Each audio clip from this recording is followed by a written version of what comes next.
Fala pessoal, dia chuvoso e frio hoje aqui no Paraná, né?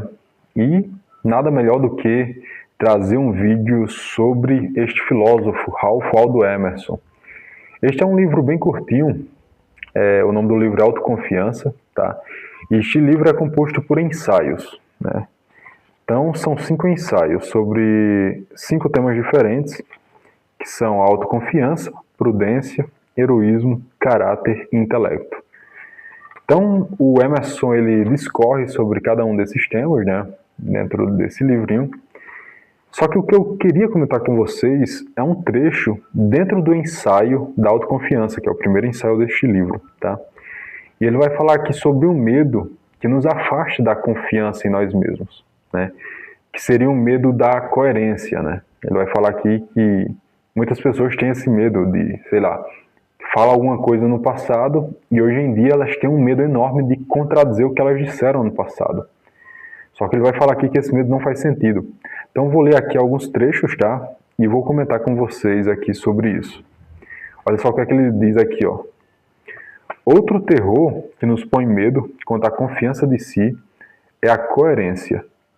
Uma reverência por atos ou palavras passados, porque os olhos dos outros não têm outros dados, além dos nossos atos passados, para calcular nossa órbita, e vemo-nos relutantes em desapontá-los. Então, o que é que ele está dizendo aqui? Quando nós falamos com as pessoas, né, seja nossos familiares, nossos amigos, se você é uma figura pública, fala para muitas pessoas, né, quando você fala algo para essas pessoas, seja fisicamente, em uma palestra, seja na internet, as pessoas, elas recebem essas informações e por meio delas, elas nos julgam, né? Elas nos compreendem, elas percebem em que nós acreditamos, né? Elas percebem de certa forma quem nós somos. Quando nós, depois de algum tempo, mudamos de ideia sobre algo, né? E nós estamos pensando agora diferente do que nós pensamos no passado. E se nós pudéssemos voltar no passado, nós não falaríamos o que nós tínhamos falado, né? Então isso gera um medo em nós. Um medo de falar as coisas novamente, falar as coisas em que nós acreditamos agora. Porque de certa forma isso que a gente acredita agora contradiz o que nós falamos no passado. E isso de uma certa forma nos paralisa e nos afasta da confiança em nós mesmos, né? Então ele está falando isso. Esse medo, ele vem justamente por isso, porque nós não queremos desapontar o que as pessoas pensam sobre nós. Porque você pensa, eu falei aquilo, então ela acha isso de mim agora. Ela me compreende por meio daquilo que eu falei. Mas agora você não pensa mais nisso, você não acredita mais nisso, né? Então você fica meio que sem querer desapontar essas pessoas, tá? E ele continua dizendo aqui, ó, mas por que manter a cabeça sobre os ombros? Por que arrastar esse cadáver da sua memória por medo de contradizer minimamente o que você afirmou neste ou naquele lugar público, né? Suponhamos que você se contradiga. Que se dá, né? O que é que vai acontecer se você se contradizer? Pare para pensar um pouco.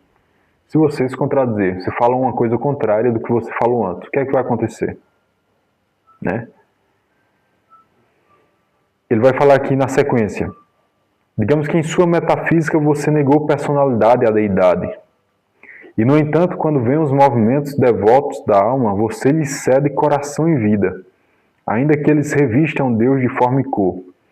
Deixe a sua teoria, como José deixou o seu manto na mão da prostituta e fuja, né? Ou seja, o que eu interpreto aqui dessa passagem, que ele quer dizer é o seguinte: quando você falou algo, né? Você afirmou algo sobre alguma coisa que você acredita no passado. E agora você teve uma nova visão, você teve uma nova revelação sobre aquela verdade. E você já acredita de forma diferente daquilo que você falou no passado. Se você teve essa revelação da verdade, se você teve essa nova concepção, esse novo conhecimento mais profundo sobre algo, abandone aquelas vestes antigas, né? Ele fala aqui, como José deixou o seu manto na mão da prostituta, deixe esses velhos conhecimentos e fuja para o novo, para a nova revelação, né? Para a verdade que você descobriu agora. Fuja para isso, né? Não se apegue àquelas coisas que você acreditava, mas que você não acredita mais, por um medo de desapontar as outras pessoas. Não, se desapegue disso e fuja para a verdade que você encontrou, certo?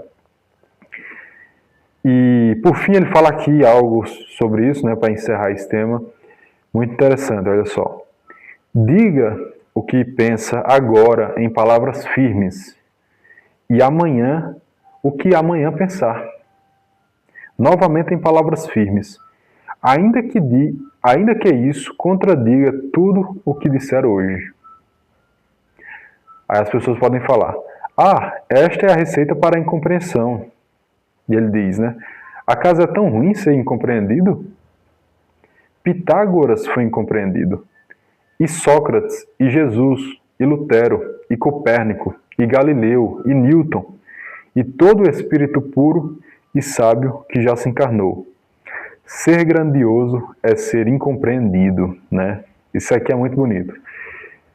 Isso é muito verdade, cara. Isso nos liberta. Diga hoje o que você pensa, né? Em palavras firmes. Diga o que você pensa em palavras firmes, porque isso é a sinceridade, isso é a honestidade intelectual. Fale o que você pensa, né? Fale o que você pensa. Ainda que esteja errado, que você verifique no futuro que está errado, mas fale em palavras firmes. E amanhã, fale também em palavras firmes o que você pensa amanhã. Ainda que contradiga o que você disse antes, né? O que você disse hoje. Por quê? Qual o problema disso? Nós amadurecemos, nós nos desenvolvemos, nós crescemos no conhecimento, na sabedoria. Então não faz sentido nós se apegar às coisas passadas que nós falamos, né? As coisas que nós falamos no passado. Nós precisamos crescer em sabedoria. Não, por exemplo, você é uma criança. Você não vai querer ficar criança para sempre, né? A criança quer crescer, quer se desenvolver, quer ficar forte, quer ter mais conhecimento, quer ficar inteligente. Então é um desenvolvimento, ela não fica paralisada. E o nosso conhecimento também, né? A criança fala um monte de coisas, que por vezes é errado, mas é o que ela pensa no momento, e está tudo bem. Quando ela cresce, as suas crenças mudam, né? Se desenvolvem, e ela pensa diferente. Né? Ela chega na adolescência, ela pensa diferente. Por vezes ela fica até com vergonha das coisas que ela falou na infância. E da adolescência para a idade adulta também. Quando nós chegamos na idade adulta, nós se arrependemos de um monte de coisa que nós fizemos e que nós falamos na adolescência. Porque nós mudamos a nossa mentalidade. Nós amadurecemos. Nós temos mais sabedoria agora. E assim toda a vida, né? A vida é um constante desenvolvimento da personalidade, do caráter, né? E da sabedoria também. Então você não precisa ficar preso neste medo de se contradizer. É isso que ele está dizendo aqui, porque isso nos afasta da autoconfiança. Então, diga hoje o que você pensa hoje e amanhã diga também em palavras firmes o que você pensa amanhã, ainda que aquilo contradiga o que você disse hoje, tá bom? Depois eu vou trazer mais informações, mais vídeos sobre este livro aqui. Tem muita coisa boa, principalmente neste ensaio da autoconfiança, que é o primeiro, e no ensaio do heroísmo, que eu comecei a ler, tá? Então, eu vou trazer mais vídeos sobre isso, espero que vocês tenham gostado. Se vocês quiserem comprar o livro, eu vou deixar aqui o link de afiliado da Amazon, ok? Se vocês quiserem comprar e comprar por este meu link, vocês vão me ajudar aqui e ajudar o canal, tá bom? Se inscrevam no canal se vocês não são inscritos, compartilhem com outras pessoas, para elas perderem esse medo. Muito obrigado e até o próximo vídeo.